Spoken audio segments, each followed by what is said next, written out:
السلام علیکم۔ ہم درس نظامی کے علوم و فنون کا تعارف حاصل کر رہے ہیں۔ آج کا موضوع ایک ایسا عظیم علم ہے جسے علم اصول حدیث یا علم مصطلح الحدیث کہا جاتا ہے۔ یہ وہ فن ہے جو ہمیں سکھاتا ہے کہ نبی پاک صلی اللہ علیہ وسلم سے منسوب کسی بات کو صحیح، قابل اعتماد اور ثابت قرار دینے کے لیے کن اصولوں پر پرکھا جاتا ہے۔ سادہ لفظوں میں یہ حدیث کی اسنادی و متنی چھان بین کا وہ نقطہ نظر ہے جو ہمیں صحیح اور غلط روایت کے درمیان فرق کرنے کا معیار دیتا ہے۔ اس علم کی تعریف یوں کی گئی ہے کہ یہ ایسے قواعد کا مجموعہ ہے جن کے ذریعے سند یعنی راویوں کا سلسلہ اور متن یعنی اصل عبارت کے احوال معلوم ہوں تاکہ حدیث کے مقبول یا مردود ہونے کا فیصلہ ہو سکے۔ اس علم کا موضوع سند اور متن ہے بحیثیت رد و قبول۔ علم حدیث ہمیں نبی پاک صلی اللہ علیہ وسلم کے ارشادات سکھاتا ہے، جبکہ علم اصول حدیث یہ بتاتا ہے کہ ان ارشادات میں سے کون سے قابل اعتبار ہیں۔ اس علم کو سیکھنے کے 4 بڑے مقاصد ہیں۔ پہلا مقصد دین کی حفاظت، تاکہ رسول اللہ صلی اللہ علیہ وسلم کے حقیقی الفاظ تک امت کی رسائی بغیر کسی ملاوٹ یا تحریف کے برقرار رہے۔ دوسرا مقصد صحیح و غلط میں فرق، تاکہ حدیث مقبول کو حدیث مردود سے ممتاز کیا جا سکے۔ تیسرا مقصد علمی بصیرت، یعنی یہ علم احادیث سے احکام اخذ کرنے اور اجتہاد کے لیے ایک مضبوط اور مستحکم بنیاد فراہم کرتا ہے۔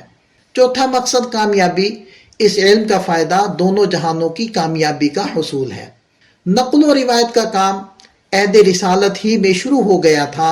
اللہ کے رسول صلی اللہ علیہ وسلم نے خود حدیث کو محفوظ کرنے اور پہنچانے والوں کے لیے دعا فرمائی۔ چنانچہ ارشاد فرمایا، نظر اللہ امرأ سمع مقالتی فوعاها وحفظها وبلغها۔ اللہ اس بندے کو خوش رکھے جس نے میری حدیث سن کر محفوظ کی اور دوسروں تک پہنچائی۔ صحابہ و تابعین بالعموم سند کا سوال نہیں کیا کرتے تھے، لیکن جب فتنوں کا دور آیا تو سند کی چھان بین شروع ہوئی۔ 4 صدی ہجری میں اس فن کی باقاعدہ تدوین ہوئی اور قاضی ابو محمد رامہ ہرمزی نے پہلی مستقل کتاب المحدث الفاصل تصنیف فرمائی۔ ان کے بعد امام حاکم رحمۃ اللہ علیہ نے کتاب معرفت علوم الحدیث تصنیف کی۔ ان کے بعد خطیب بغدادی رحمۃ اللہ علیہ کی کتاب الکفایہ کا نمبر آتا ہے۔ ان کے بعد علامہ ابن الصلاح رحمۃ اللہ علیہ نے ان علوم کو زیادہ اچھے انداز میں جمع کیا۔ ان کی کاوش مقدمہ ابن صلاح کے نام سے معروف ہے، جو اس فن کی سب سے اہم کتاب بلکہ ام الکتب قرار پاتی ہے۔ اس علم میں روایت کی نسبت کے لحاظ سے 3 بڑی اقسام بیان کی جاتی ہیں۔ حدیث مرفوع، وہ روایت جو نبی پاک صلی اللہ علیہ وسلم سے منسوب ہو، خواہ وہ قول ہو، فعل ہو یا تقریر۔ حدیث موقوف، وہ روایت جو صحابی رسول صلی اللہ علیہ وسلم کے قول یا فعل پر رک جائے۔ حدیث مقطوع، وہ روایت جو کسی تابعی کے قول یا فعل پر ختم ہو جائے۔ علم اصول حدیث کو 2 حصوں میں تقسیم کیا گیا ہے، علم روایت یعنی نقل و ضبط اور علم درایت یعنی جانچ پڑتال اور استنباط۔ محدثین کا ہدف الفاظ حدیث کی حفاظت اور سند کی تنقیح ہے۔ ان کے ہاں 60% ابحاث سند سے متعلق ہیں۔ فقہا کا ہدف معنی حدیث کی حفاظت اور تشریح ہے۔ امام اعمش رحمۃ اللہ علیہ نے فقہا کے مقام کو واضح کرتے ہوئے فرمایا تھا، اے فقہا، تم ماہر طبیب ہو اور ہم محض دوا فروش۔ اس فن کی بدولت امت موضوع یعنی من گھڑت اور جھوٹی روایات سے محفوظ رہتی ہے۔ سوچ اور تحقیق کا معیار بلند ہوتا ہے اور حدیث سمجھنے میں غلطی کے امکانات کم ہو جاتے ہیں۔ راویوں کے حالات زندگی یعنی اسماء الرجال، ان کی عدالت و ضبط اور یادداشت کو پرکھ کر ایک شفاف ریکارڈ مرتب کیا گیا ہے۔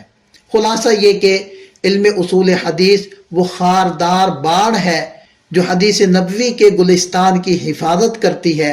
یہ علم ہمیں وہ بصیرت دیتا ہے کہ ہم دین کے اصل چہرے کو بغیر کسی ملاوٹ کے پہچان سکیں۔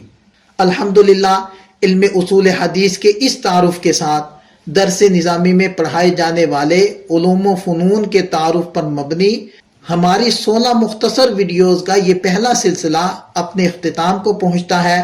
ان ویڈیوز کا مقصد آپ حضرات کو ان بنیادی علوم سے روشناس کروانا تھا جو ایک طالب علم کو عالم دین بننے کے سفر میں درکار ہوتے ہیں، لیکن یہ سفر ابھی ختم نہیں ہوا۔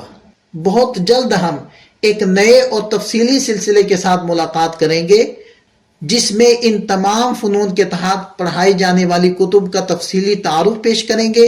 ہم جانیں گے کہ ہر فن میں کون سی کتاب کس خصوصیت کی حامل ہے اور اسے درس نظامی کے نصاب میں کیوں شامل کیا گیا ہے اور کیسے پڑھایا جاتا ہے۔